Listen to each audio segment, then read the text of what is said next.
berilah 1/10 dari hasil pertamamu dan lihatlah, bejana pemerahanmu akan berlimpah-limpah dengan buah anggur. Betul kok kalimat itu? Saudara percaya pada kalimat itu? Kata-kata firman itu saudara percaya? Mari kita uji. Kalau 10.000 per puluhan berapa? Kasih kok tidak? Kasih kok hanya 1.000 saya. Tuhan kasih naik 100.000 per puluhan berapa? Masih kasih? Kasih kok hanya 10.000. Kacang-kacang. Tuhan kasih naik 1 juta per puluhan. Masih kasih? Kasih kok hanya 1 lembar. Tuhan kasih naik 10 juta per puluhan berapa? Waktu per puluhan 1 juta masih kasih. Aha. Bapak Ibu Saudara-saudara, shalom. Kuat sedikit, shalom. Ada sukacita. Tema kita hari ini adalah mengikuti Yesus, rela berkorban. Jadi siapa yang mengikuti Yesus harus apa? Rela. Saya mau tanya, saudara rela kok tidak?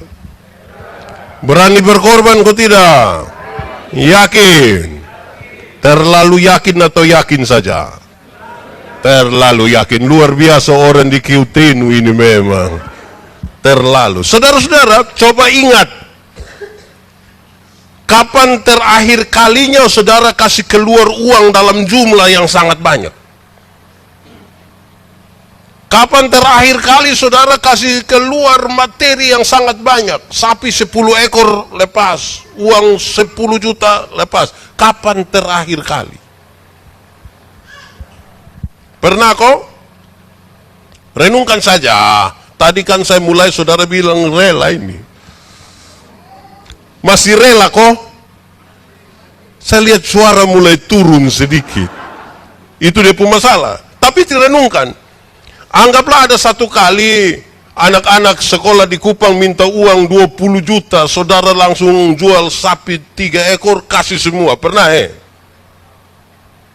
Saudara, hal itu mungkin pernah terjadi. Tetapi itu biasa terjadi karena karena terpaksa. Suka pepet jadi mau tidak mau habis mau karmana bapak jadi lepas. Anak yang di Kupang kuliah menangis bapak kalau tidak beli revo saya tidak sekolah. Akhirnya sudah dia di sini juga tahu revo. Tahu, luar biasa. Don't tanya saya, Pak Pendeta, revo itu apa? Oh itu remaja foe. Ya lanjut.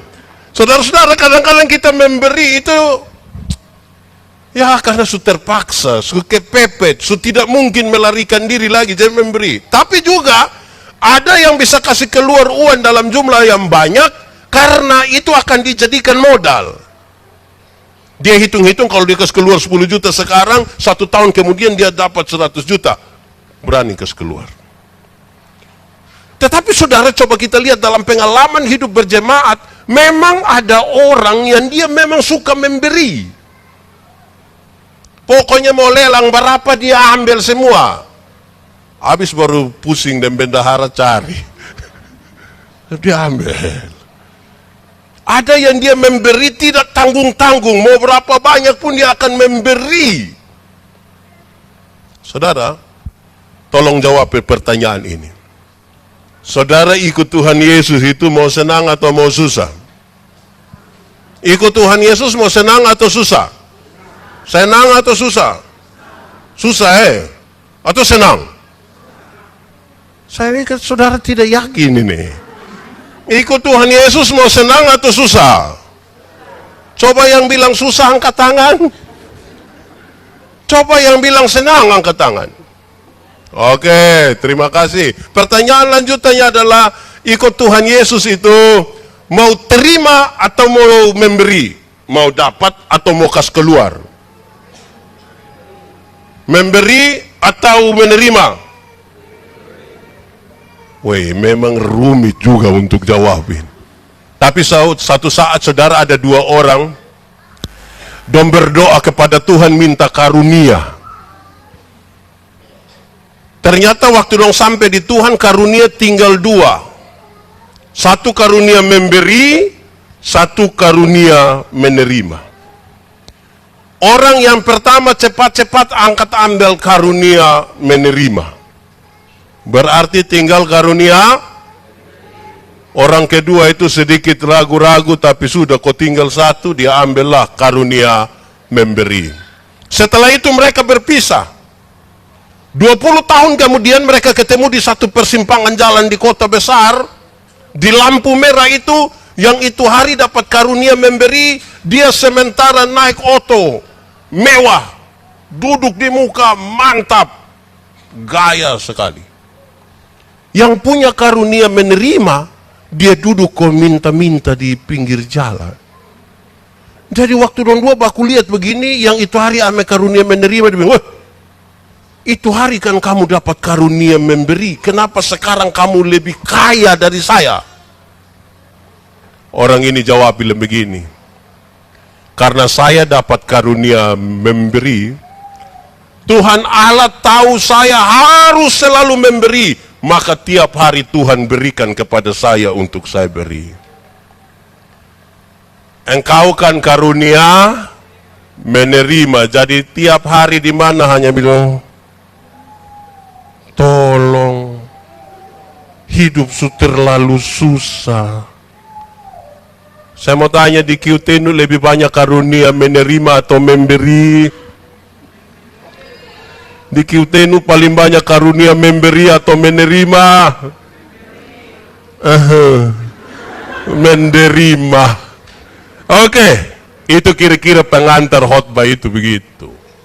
Saudara, Maria melakukan sesuatu yang luar biasa. Yesus ada di situ bersama-sama dengan dia, Lazarus dan murid-murid dari Yesus. Mungkin juga ada beberapa orang lain. Maria ambil minyak narwastu, mahal sekali. Alkitab tadi mencatat dia punya harga kira-kira 300 dinar. Dulu orang kerja satu hari dibayar 1 dinar. Jadi kalau 300 dinar berarti dia punya gaji selama 1 tahun. Harga minyak itu yang dia ambil dan dia tuangkan, dia poa di Tuhan Yesus pun kaki. Saya mau tanya saudara, bisa kau gaji 1 tahun kita kasih semua di Yesus? Bisa? Tadi kan bilang karunia paling banyak memberi. Tadi saudara bilang saudara mau memberi, sekarang saya mau tanya, gaji 1 tahun semua kasih Yesus bisa? Yang suara dong tadi di mana? Bisa kau pendapatan kios 1 tahun semuanya angkat kasih Yesus? Bisa?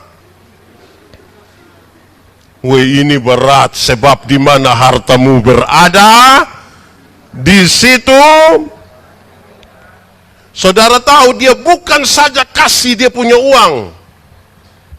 Dia punya minyak itu dengan harga 300 dinar. Bukan saja itu. Dia tunduk dan dia lap itu minyak di kaki Yesus pakai dia pu rambut. Ini hal yang tidak gampang. Kenapa saudara? Kalau ada orang dalam jemaat dia rasa dia memberi lebih banyak, itu dia jalan dia pun dada begini. Lo atonim sa. Maria memberi dan kemudian tunduk. Saya bayangkan perilaku kami, jemaat, kita semua ini. Kalau kita memberi dalam persembahan saja itu, kalau kasih 1000 itu kita...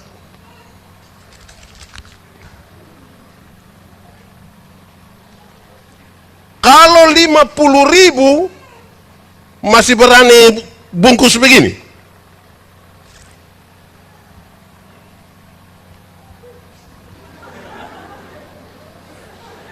Pakai baca lagi di mimbar kecil. Kalau makin kecil makin sembunyi. Makin besar makin kelihatan. Di QTNU juga ada. Ada. Dia laki-laki kok perempuan. Fam apa? Saudara bayangkan. Tapi Maria memberi dengan sangat banyak. merendahkan dirinya dan dia lap Yesus pun kaki. Mari kita lihat lebih lanjut. Pertanyaannya hanya satu. Kenapa Maria bisa melakukan itu, saudara-saudara? Kenapa Maria bisa melakukan itu? Jawabannya ringan. Karena Maria punya pengalaman dengan Tuhan Yesus. Karena Maria pernah mengalami sesuatu yang besar dengan Tuhan Yesus, akhirnya minyak seharga 300 dinar bagi dia tidak ada harga. Kenapa? Dia pun saudara laki-laki pernah Yesus bangkitkan. Siapa namanya? Pengalaman dengan Yesus itu yang membuat bagi dia 300 dinar tidak ada harga. Apa artinya kamu miliki segala sesuatu di dunia ini tapi kehilangan nyawa? Dia tidak pernah hitung-hitung itu 300 dinar, kan dia tahu yang Tuhan sediakan bagi dia lebih besar dari itu. Itu pengalaman yang membuat Maria yakin sekali untuk memberi. Saya mau tanya saudara, pernah punya pengalaman pribadi dengan Tuhan? Pernah kok? Semakin orang punya pengalaman pribadi dengan Tuhan, untuk rela berkorban jantanya dia. Karena dia tahu Tuhan telah memberikan kepada dia. Saudara, Maria memberi karena dia menemukan sesuatu, bukan saja pengalaman dengan Tuhan tadi, tapi lebih spesifik, lebih ke dalam. Dia menemukan keutamaan dari Tuhan. Oh, Yesus ini harus jadi yang paling utama dalam hidup saya. Ada banyak hal penting, tetapi yang paling utama itu Yesus. Sehingga ketika saya memberi ini, bagi saya itu bukan soal. Yang paling utama. Ada orang, saudara-saudara, yang paling utama itu artinya itu menurut dia itu yang paling penting. Kalau dia itu paling penting, dia kalau memberi dia tidak tanggung-tanggung. Tapi saya tidak omong dalam konteks misalnya ada orang itu kalau dia mau sepatu, pokoknya dia suka yang mana biar makan kosong di rumah, yang penting beli sepatu. Lihat kita pu anak-anak dong itu, kan yang paling utama buat dong itu pegang HP. Padahal tidak ada yang hubungi dorang. SMS masuk buka cepat-cepat hanya dari Telkomsel. Tapi bagi dia itu utama. Mau kaki kosong kok apa, yang penting pegang. Saudara lihat kita ini. Dulu saya marah beberapa orang tua di kampung. Dong bawa ini telur ayam kampung 4 butir. Bawa pi pasar 1 butir 2.500. Jadi kalau 4 berapa? 10.000. Setelah dapat 10.000, dari 10.000 itu 7.000 isi pulsa. Sisa berapa? Berarti bagi mereka yang lebih utama itu adalah pulsa. Sisa 3.000 baru beli super mie. Berarti yang lebih utama mie atau pulsa?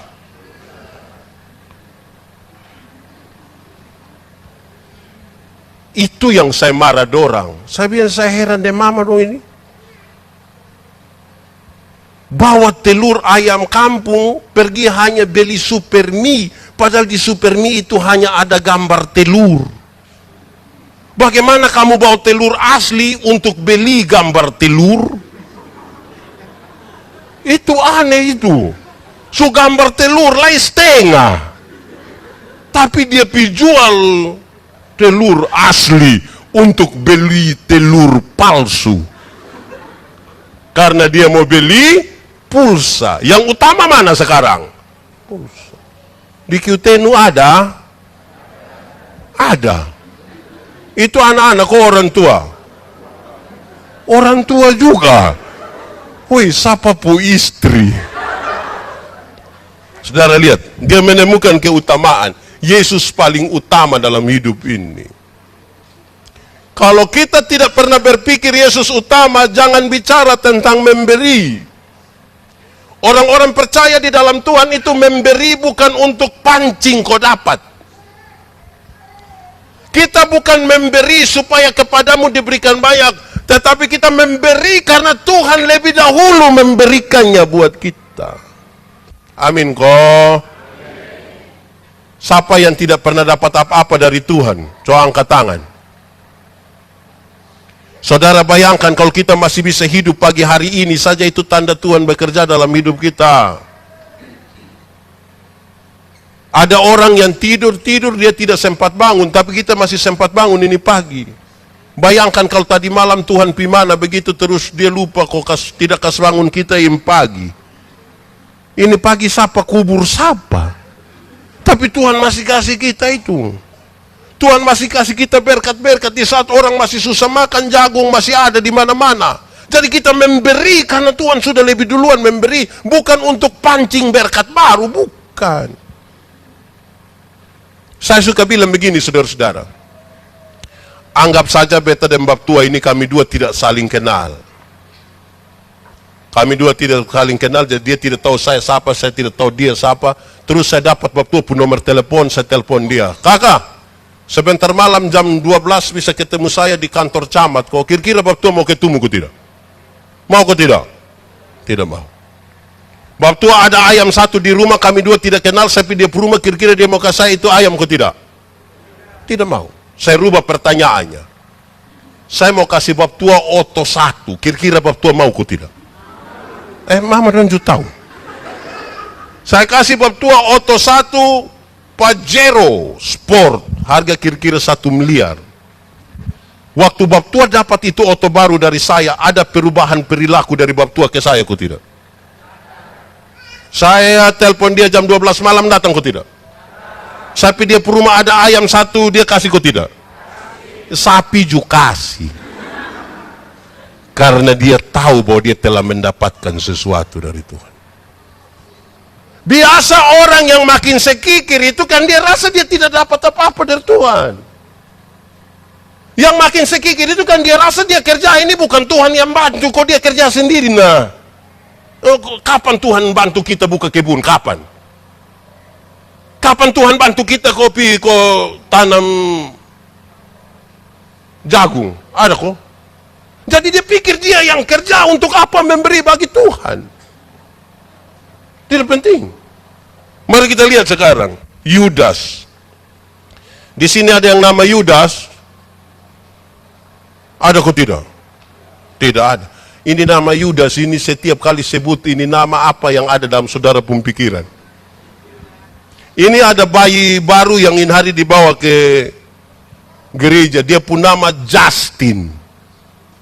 Saya yakin ada yang ada anak di sini tidak agak susah nama Yudas. Karena setiap kali nama itu disebut, yang di kita potak bilang, nah Yudas, penuh kepalsuan. Alkitab yang kita baca tadi kasih tahu, Yudas itu berpikir tentang keuntungan. Dia hanya pakai kemanusiaan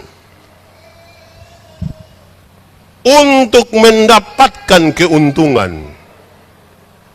Apa maksudnya? Yudas bilang begini, untuk apa minyak seharga 300 dinar ini kita buang? Lihat sini, jangan lihat itu anak. Untuk apa minyak seharga 300 dinar kita buang? Lebih baik kita jual dan uang kita kasih kepada orang miskin. Yudas omong begini karena apa? Dia berpikir tentang keuntungan. Toh kalau ini minyak sudah jual habis, dia yang bendahara, dia yang kelola.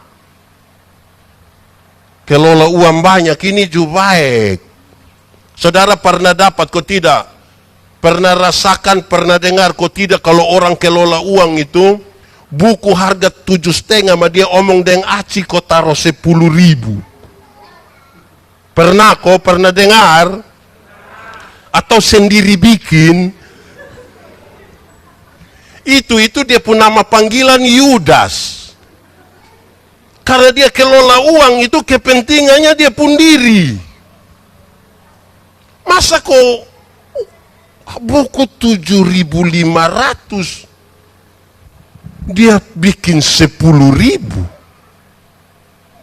Enaknya kelola uang. Akhirnya semua dana ini dia yang bendahara.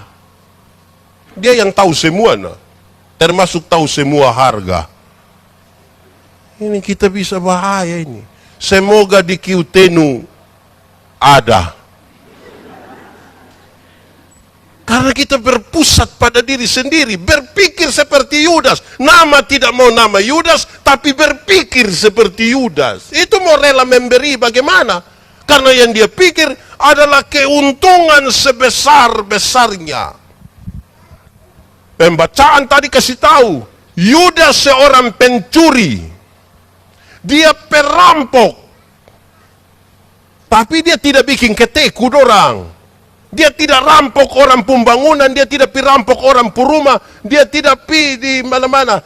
Dia merampok orang pun kepercayaan. Kasih kepercayaan kok dia urus itu yang dia salah gunakan itu kepercayaan. Bagaimana bisa berkorban bagi orang lain? Saudara-saudara, kita ini mari jujur, kadang-kadang Tuhan pembaran juga kita rampok bawah. Banyak orang suka bertanya kepada saya tentang perpuluhan. Saya bilang yang paling baik, kan saya alami langsung lah. Saya pun pribadi ini alami langsung. Perpuluhan itu jangan simpan tahan. Sebab kalau simpan tahan di rumah pasti akan ambil tahan. Kalau su ambil tahan pasti pemutihan. Betul kok? Di Kiutenu juga ada yang biasa ambil tahan. Kadang-kadang kita majelis juga satu. Pimpin ibadah syukur di sana karena belum hari Minggu jadi belum mau datang, simpan tahan. Hari pasar tahun tiba-tiba penjual ikan lewat.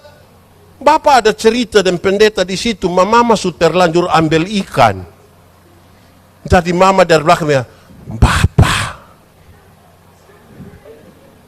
Bapak tuh tesa, ika.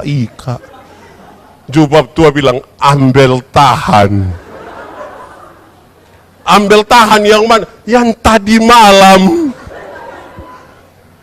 Di Kiutenu juga ada. Dia majelis kok jemaat. Atau majelis jemaat. Jadi saudara, kadang-kadang yang Tuhan pembaran juga kita rampok bawah. Itu yang tadi saya tanya, memberi, saudara bilang, memberi. Memberi. Nah kita bisa merampok kepercayaan yang Tuhan. Saya suka pakai contoh ini di mana-mana. Saudara, berilah 1/10 dari hasil pertamamu dan lihatlah, bejana pemerahanmu akan berlimpah-limpah dengan buah anggur. Betul kok kalimat itu? Saudara percaya pada kalimat itu? Kata-kata firman itu saudara percaya? Mari kita uji. Kalau 10.000 perpuluhan berapa? Kasih kok tidak? Kasih kok hanya 1.000 saya. Tuhan kasih naik 100.000 perpuluhan berapa? Masih kasih? Kasih kok hanya 10.000. Kacang-kacang. Tuhan kasih naik 1 juta perpuluhan. Masih kasih? Kasih kok hanya 1 lembar. Tuhan kasih naik 10 juta perpuluhan berapa? Waktu perpuluhan 1 juta masih kasih. Aha. Waktu perpuluhan 1 juta kita pikiran Bapak. Ambil 1 juta di tangan kiri, 9 juta di tangan kanan, dia lihat ulang-ulang begini. Terus dia bilang, Tuhan juga mengerti. Betul. Kiutenu ada. Fam.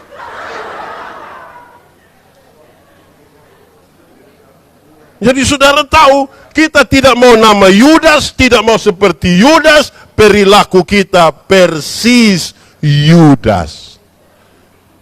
Jadi kalau saudara lihat begitu, kakak lihat Yudas ini.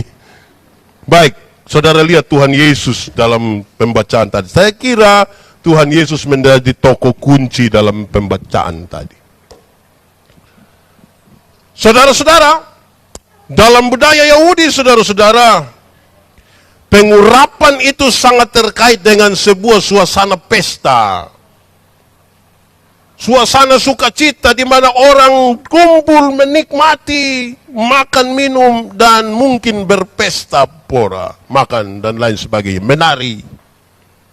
Jadi ketika Yesus bicara tentang penguburan, kematiannya, ini sesuatu yang sangat sulit dipikirkan oleh manusia. Bagaimana mungkin Yesus berkata tentang penguburan? Perkataan ini mengejutkan banyak orang. Di pesta itu orang tidak mau pikirkan maut, orang tidak mau pikirkan susah, orang mau yang senang-senang. Kita pu anak dong itu kalau pi pesta itu makan kosong juga tidak apa-apa, mie saja tidak apa-apa, kuasa tidak apa-apa, yang penting senang. Kalau mulai lagu Bapak Mantu dari mana? Oh di sini juga tahu Langsung ayo semua tangan di atas. Feting kau nalipus semua bangun langsung. Apalagi kalau lampu mulai mati hidup, baru dari dalam juga mati hidup. Tua berapa botil? Satu pertama satu. Bertambah. Itu mati don tidak pikir. Itu mati tidak pikir itu. Gas. Kita pu orang ini akhirnya gereja don tidak pikir. Saya berkhotbah di banyak tempat di pedalaman TTS. Saya bilang orang timur ini kenal dua macam bunyi gong. Sene. Bunyi gong pertama bilang teng teng teng teng teng teng. Lenane sene klei ayo. Bunyi lonceng gereja. Waktu dengar bunyi lonceng gereja, banyak suami akan bilang di dia pu istri, mama, I'm naukit. Tapi ada bunyi gong yang kedua, itu dia pun tempo lebih cepat. Dia pun bunyi bilang begini. Itu bunyi gong apa itu? Bunyi gong pesta. Waktu dengar bunyi gong pesta, suami-suami yang tadi bilang dia pu istri bilang, mama, hom naukit, sekarang dia bilang, mama, hom paukit. Lu tunggu kok sayang pite, itu skuku. Besok baru dia pulang. Di sini juga ada. Siapa pun suami na angkat tangan, jujur. Supaya kita doakan dia. Saya mau tanya, kenapa kok ibu-ibu lebih banyak dari bapak-bapak? Ini mama janda semua. Bukan kok? Bapak. Ya saudara-saudara, bapak tidur. Woi bapak ini memang salam bapak Jadi saudara-saudara kadang-kadang memang orang tidak akan terlalu pikir tentang kematian, bahkan kematian Yesus kalau dia ada dalam senang. Yesus mengatakan ini karena Yesus sementara ada dalam sebuah prosesi menuju kepada kematiannya. Saudara-saudara, ketika Maria melakukan itu dan dicegah oleh Yudas, Tuhan Yesus lebih setuju kepada Maria bukan kepada Yudas. Kenapa? Karena tadi sebuah keadaan di mana Tuhan Yesus harus berkorban mati. Yudas berpikir sesuatu yang sesaat, tapi Tuhan Yesus berpikir sesuatu yang lebih jauh. Supaya apa? Kematian Yesus itu kemudian menjadi pesta bagi orang-orang percaya. Dia mati supaya kita semua diselamatkan. Dia berkorban supaya kita inilah yang akan dipulihkan dan disembuhkan. oleh bilur-bilurnya kita menjadi sembuh. Karena itu Tuhan setuju dengan apa yang dilakukan oleh Maria. Saudara tahu, Maria mungkin tidak memahami hal itu. Yang dia lakukan itu sesuatu yang tulus saja. Dia tidak pikirkan bahwa ternyata ini pas dengan Yesus mau. Dia hanya lakukan itu dari hati yang tulus. Nanti setelah Yesus mati dulu baru dia bilang, ternyata 6 hari sebelum kematiannya, saya melakukan ini dengan dia. Saudara pernah alami kok tidak? Ada satu orang yang dia mati, pas dia sudah mati baru bilang, ternyata betul kapan hari ini kami dua baru ketemu. Itu punya kenangan sendiri. Saya bercerita, saya berkhotbah dan saya kasih tahu, kami punya tokoh jemaat satu di Agape meninggal. Dan ada satu kisah yang baik, yang teringat sekali. Beliau berangkat ke Surabaya dan kemudian kami tidak lagi ketemu dan kemudian beliau meninggal, itu tanggal 3 Februari. Masih telepon dengan saya dan Ibu Pendeta, kami video call, dan kalimat yang diucapkan ketika mau berakhir itu telepon, beliau bilang begini. Waktu itu Ibu Pendeta pas ulang tahun. Jadi orang tua ini bilang begini, Ibu Pendeta, happy birthday. Dia ketika ucapkan itu kalimat, dia air mata jatuh. Dan ternyata setelah dia mati tanggal 21, baru saya dan Ibu Pendeta mengerti, itu kalimat terakhir yang orang tua itu ucapkan bagi Ibu Pendeta. Jadi selama sekarang masih ada waktu, dengan istri, dengan suami, dengan anak anda, orang tua, nah, bikin yang baik-baik. Supaya waktu mati bilang, ternyata itu hari baik, dia datang. Jangan sampai dia mati dalam keadaan mabuk parah. Pas dia mati, dia bilang, puji Tuhan. Jangan sampai dia mati sementara bamaki. Di sini ada yang tukang bamaki. Dia ada duduk di sini. Cok tunjuk kok. Berhenti. Nah, beberapa hal ini akan lebih lagi untuk kita pelajari. Terus kita akhiri khotbah ini. Pertama,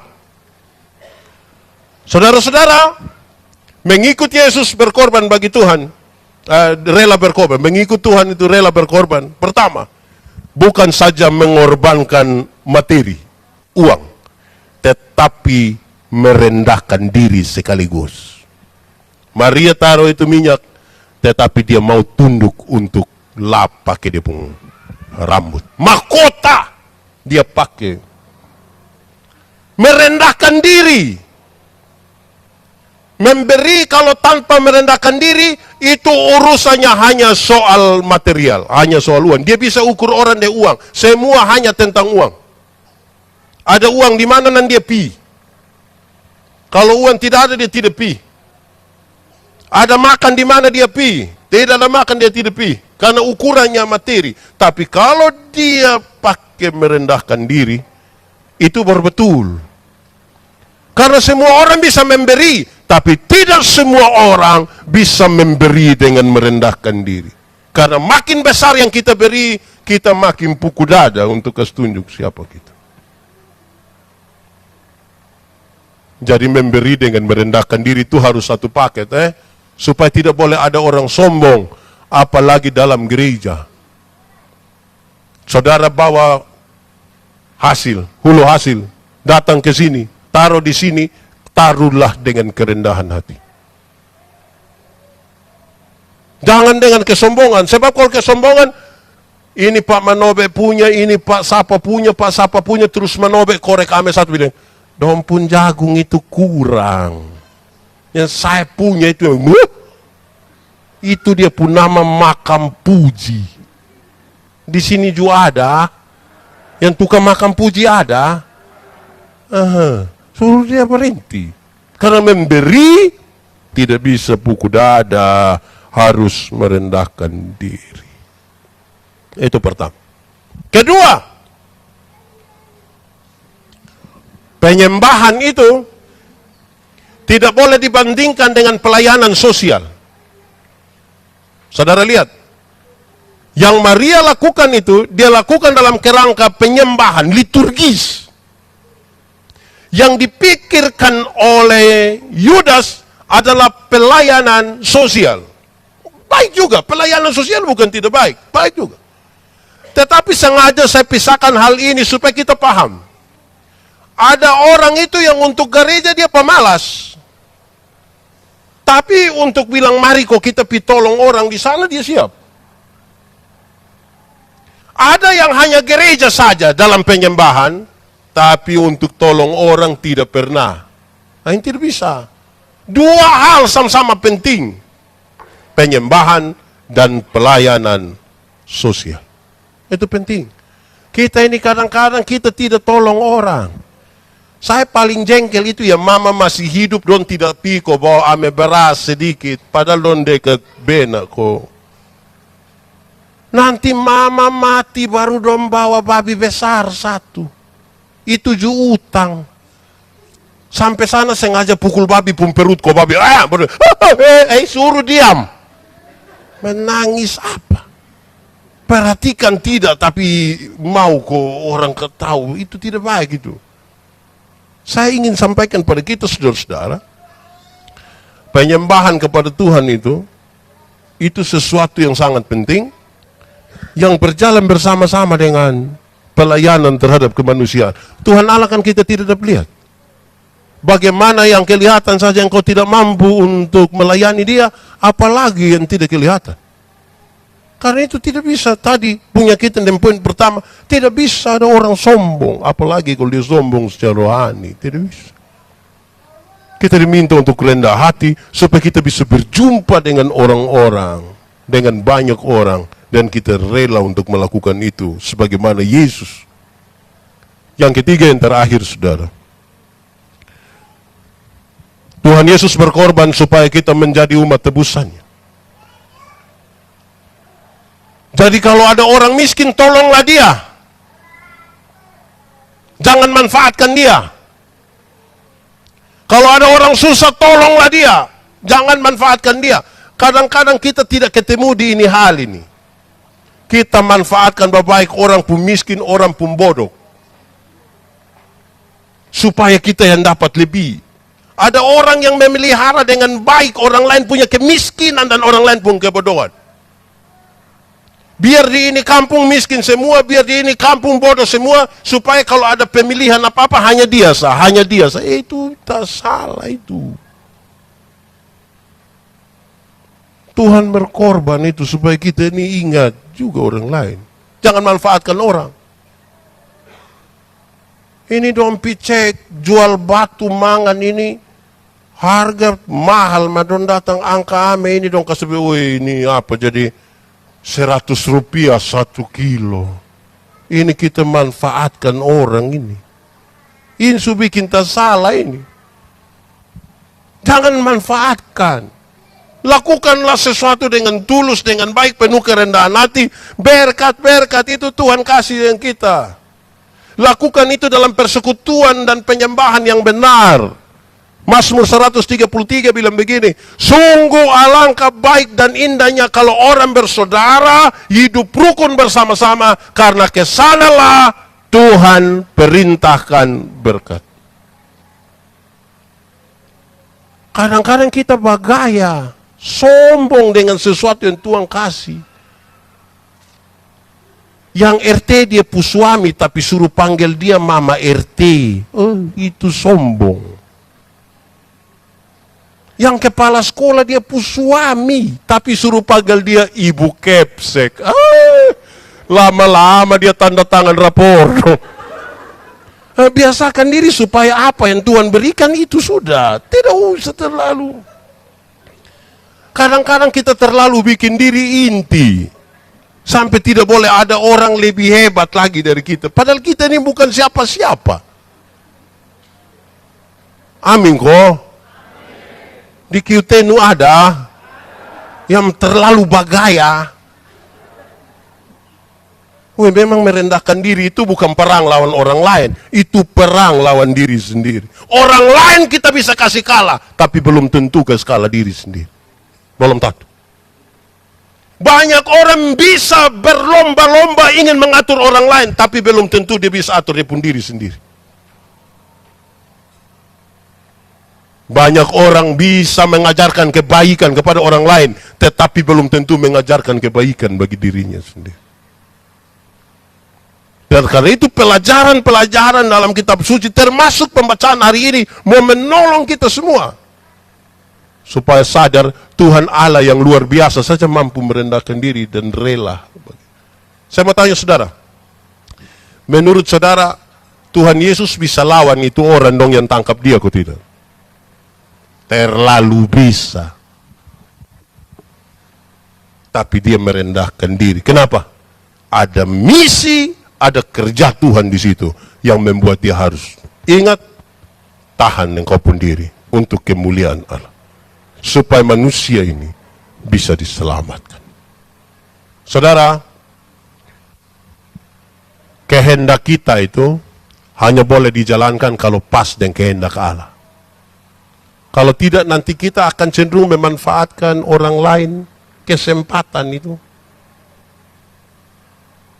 Mari kita rendahkan hati kita. Kita tunduk kepala di hadapan Tuhan.